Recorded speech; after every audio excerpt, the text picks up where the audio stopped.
Now let us try to visualize the search process through an animation in this Visualgo website. So let us try to search the item 72 in our binary search tree, and let's see how does the search process proceed. So let me write 72 here and then click on go. And here I am just pausing the animation so that I can control it using this step forward or next buttons. So let's see how does it move, how the search process takes place. So here actually the search process starts from the root. In fact, any operation in a binary tree or binary search tree, they starts from the root node. So first step, what it does is it compares if the root node is null or not. If it is null, that means if it is an empty tree, then there is nothing to return, so just return null.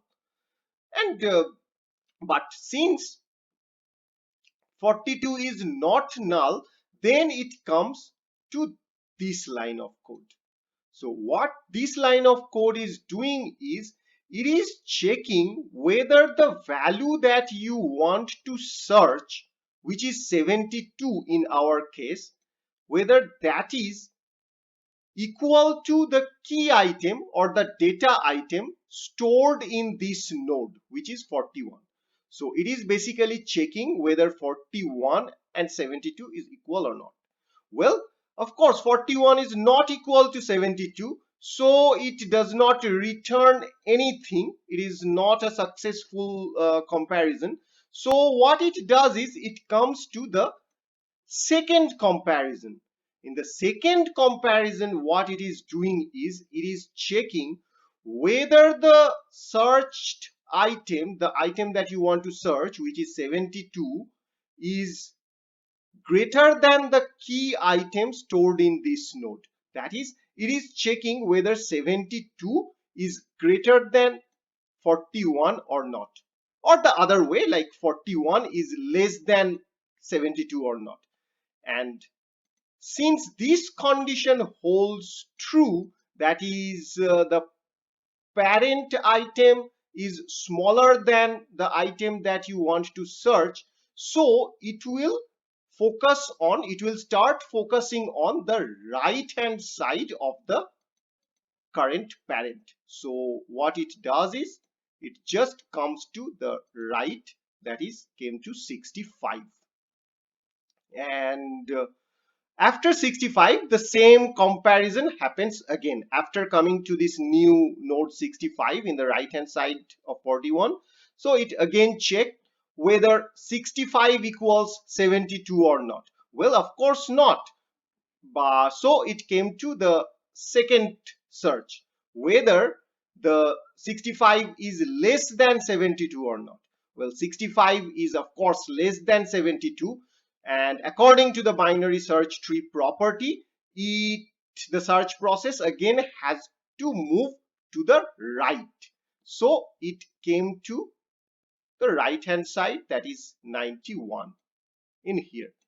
And this time it searched whether 91 equals 72 or not.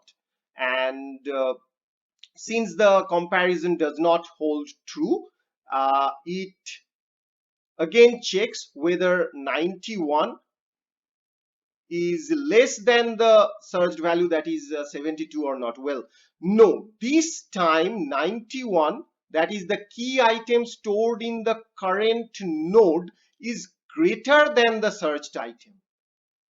Or the other way, 72 is less than 91. The searched item that you want to search in the tree is less than the data item stored in the current vertex or current node.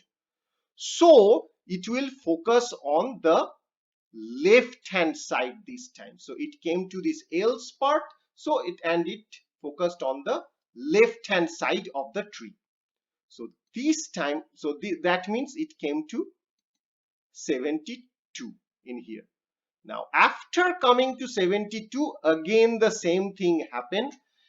It checks whether the key stored in this data in this vertex, or the data item in this vertex, whether that is equal to the item that you want to search or not. Well, this time it found that, well, 72 is the item that you want to search, and that's why it returned this node.